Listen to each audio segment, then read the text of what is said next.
Mobile और card मिलते ही राघव के अंदर बहुत कॉन्फिडेंस आ गया था। मॉरिस ने राघव से फिर से पंगा लेने की कोशिश की, पर इस बार राघव ने भी उसकी हर बात का मुंह तोड़ जवाब दिया। इस पर मॉरिस ने राघव को सबक सिखाने के लिए अपने कुछ और मुश्तंडे गुंडे बुला लिए।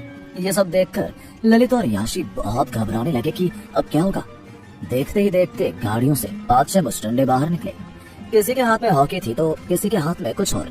उन्हें देखकर मॉरिस, जो अभी भी जमीन पर ही गिरा हुआ था, उसने राघव से कहा, अब देखिए लोग तेरा क्या हाल बनाएंगे। राघव को अभी किसी का डर नहीं था। उसने जवाब दिया, वो तो वक्त ही बताएगा कि आगे क्या होने वाला है। उन गुंडों में से किसी एक ने राघव से कहा, बॉस को छोड़ दे।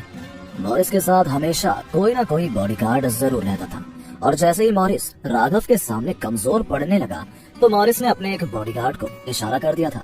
उसने ही अपने और आदमियों को वहाँ बुला लिया था। ललित ने देखा कि राघव अभी भी मॉरिस को नहीं छोड़ रहा है। उसने राघव से कहा, भाई तू चल यहाँ से, हम इनसे माफी मांग लेते हैं, वरना ये आज तुझे छोड़ने वाले नहीं है। तू क्यों नहीं समझ रहा भाई जो मैं तुझे समझाना चाहता हूँ। राघव को अभी कोई भी डर महसूस नहीं हो रहा था। उसने ललित से कहा, ये मुट्ठी भर लोग मेरा क्या बिगाड़ लेंगे, मुझे इनसे कोई डर नहीं है।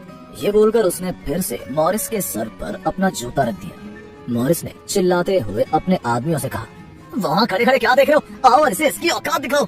मॉरिस ने गुस्से में ऑर्डर दिया। तभी राघव ने उनसे कहा, हाँ आओ भाड़े के टट्टुओं, तुम्हें देख लूंगा।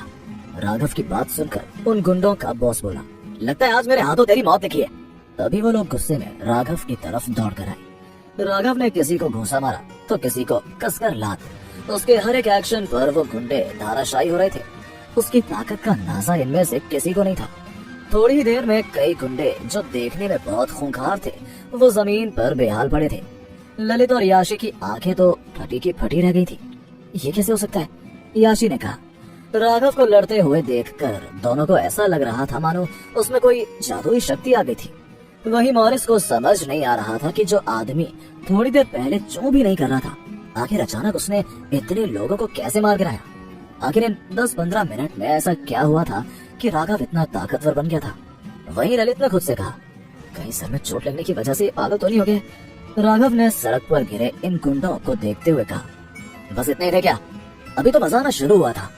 मॉरिस हैरान था। उसने जितने लोगों को बुलाया था वो सब जमीन पर गिरे हुए थे। मॉरिस ने अपना फोन निकाला और राघव से कहा, तू रुक कहीं जाना नहीं। मॉरिस ने एक नंबर डायल किया और किसी को तुरंत यहाँ आने के लिए कहा।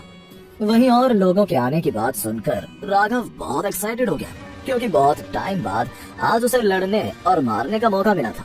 उसने मॉरिस की तरफ देखकर कहा, जितने ज्यादा लोगों को बुला सकता है बुला ले। तभी ललित ने मॉरिस को देखते हुए हाथ जोड़कर कहा, मॉरिस सर प्लीज मेरे दोस्त को जाने दो, आप मेरे लिए उसे माफ कर दो ना प्लीज। मेरा दोस्त होश में नहीं है, उसने बहुत ज्यादा पी लिया। आप तो इतने बड़े आदमी हो, आपको हम छोटे लोगों से क्या मतलब, आप प्लीज इसे जाने दो। मॉरिस को ललित की बेबसी बहुत भारी थी, क्योंकि इससे उसे ये एहसास हो रहा था कि कोई उससे अपनी जान की भीख मांग रहा था। हालांकि ललित की बात सुन उसे एक बार और धौंस जमाने का मौका मिल गया था।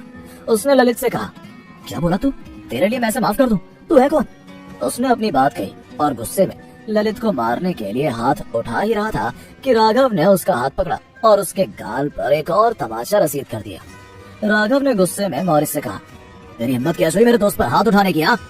ललित तो माफी मांगकर सब कुछ यहीं खत्म करना चाहता था, लेकिन बात अब और आगे बढ़ चुकी थी। वो बहुत घबरा गया। भाई ये सब यहीं खत्म कर यार, ललित ने राघव से कहा। ललित अपनी बात बोल ही रहा था कि राघव ने उसे बीच में रोक दिया और बोला, तू क्यों चिंता कर रहा है, अभी तो मुझे तेरी शादी में नाचना भी है यार। ललित राघव की बात सुनकर हैरान था। उसने उससे कहा, नाचेगा तो तब ना जब हम यहाँ से जिंदा बचेंगे। याशी को ललित की बात बिल्कुल ठीक लगी। उसने राघव से कहा, ये लड़का बिल्कुल ठीक कह रहा है, तुम नहीं जानते हो कि तुम क्या कर रहे हो और किससे पंगा ले रहे हो। इस बार तो तुम्हें तानिया भी नहीं बचा पाएगी। ये सुनते ही राघव को बहुत गुस्सा आ गया।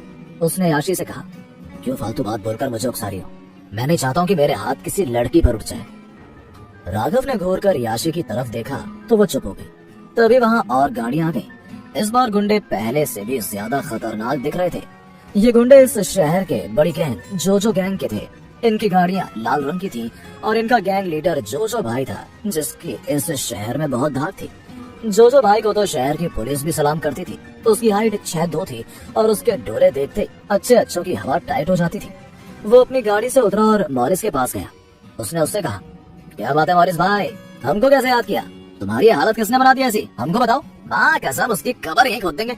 जोजो के आते ही मॉरिस खुश हो गया। उसे पता था कि अब राघव की उल्टी गिनती शुरू हो चुकी है। उसने जोजो भाई से कहा, जोजो भाई ये सामने खड़ा हुआ पागल देख रहे हो ना, इसको सबक सिखाना है तो जल्दी से निपटाओ यार इसे, इसके बाद मुझे एंजॉय भी तो करना है।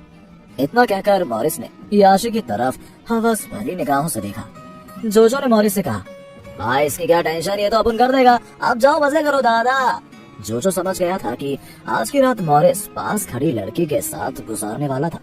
मॉरिस ने राघव से कहा, तूने जोजो भाई का नाम सुना है?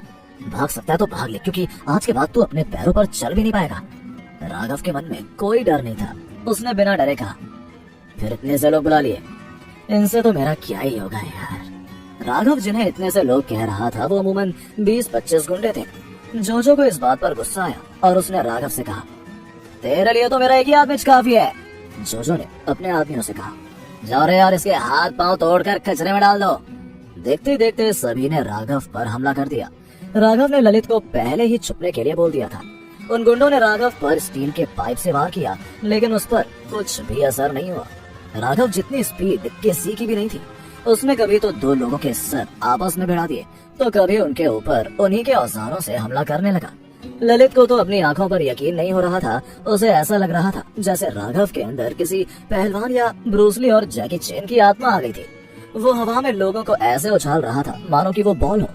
राघव की फुर्ती को देखकर सभी हैरान थे। पिछली बार की तरह देखते ही देखते जोजो भाई के सभी आदमी भी जमीन की खाक छान रहे थे। एक आदमी जैसे राघव को मारने लगा तो वो नीचे हो गया, जिसकी वजह से उसके अपने साथी का ही सर फूट गया। राघव ने हंसते हुए दूसरे आदमी को किक मारते हुए कहा, मैं हूँ तेरा निशाना, वो नहीं। राघव की किक उसे इतनी जोर की पड़ी कि वो नीचे गिर गया। अपने सभी आदमियों को यूं बेहाल जमीन पर पड़े देख जोजो भाई का गुस्सा और बढ़ गया और वो सीधा राघव को मारने के लिए आगे बढ़ा। राघव ने एक चाकू उठाया और जैसे ही जोजो भाई उसके पास आया उसने उसकी कलाई काट दी और दूसरा हाथ मोड़ दिया। जोजो भाई से ये दर्द बर्दाश्त नहीं हुआ और उसकी चीख निकल गई, ये क्या कर दिया? उसके बाद राघव ने उसके घुटने के पीछे वार किया और देखते ही देखते जोजो भाई भी अपने साथियों की तरह जमीन पर ढेर हो गया। वो गिरते ही राघव से अपनी जान की भीख मांगने लगा और गिड़गिड़ाकर बोला, हीरो मैं गलत था, अपन को माफ कर दे यार, अपन को जाने देना। राघव ने उसके ऊपर अपना पैर रखते हुए कहा, बेटा बाप बाप होता है, तुझे मैं एक शर्त पर छोड़ूंगा। आज के बाद तू मुझे जब भी दिखेगा तो मुझे बिग डैडी बोलेगा और मेरे सामने अपना सर झुकाएगा। जोजो भाई किसी तरह अपनी जान बचाना चाहता था, इसलिए उसने राघव की शर्त मान ली थी और उसने राघव से कहा, ठीक है बिग डैडी, गुड बाय। वो राघव के सामने झुक गया। आज उसे ये एहसास हुआ था कि इस शहर में उससे ज्यादा ताकतवर कोई और भी था। राघव ने चिल्लाकर कहा, अभी के अभी यहाँ से निकलो सारे के सारे, नहीं तो किसी को जिंदा नहीं छोड़ूंगा। जोजो भाई की सारी गैंग पलक झपकते वहाँ से गायब हो गई। मॉरिस की हालत अभी बहुत खराब थी।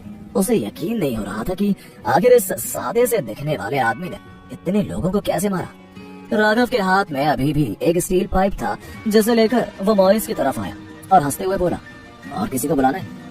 मॉरिस ने अपना गुस्सा कंट्रोल कर लिया था, क्योंकि उसे अंदाजा हो गया था कि अगर अब उसने उसे कुछ भी कहा तो राघव उस स्टील के पाइप से उसका सर फोड़ देगा। अब क्या चाहिए? मॉरिस ने राघव से पूछा। राघव ने पाइप फेंक दिया और मॉरिस के मुंह पर 2-3 थप्पड़ चढ़ते हुए बोला, मुझे कुछ नहीं चाहिए, बस मेरी बीवी से दूर रहना। ये सुनते ही याशी बीच में ही बोल पड़ी, राघव तुम नहीं जानते हो ये हमारी कंपनी के लिए क्या है, ये हमारी कंपनी के लिए किसी फरिश्ते से कम नहीं है। मैं तुम्हें बोल रही हूँ कि अभी के अभी इनसे माफी मांगो।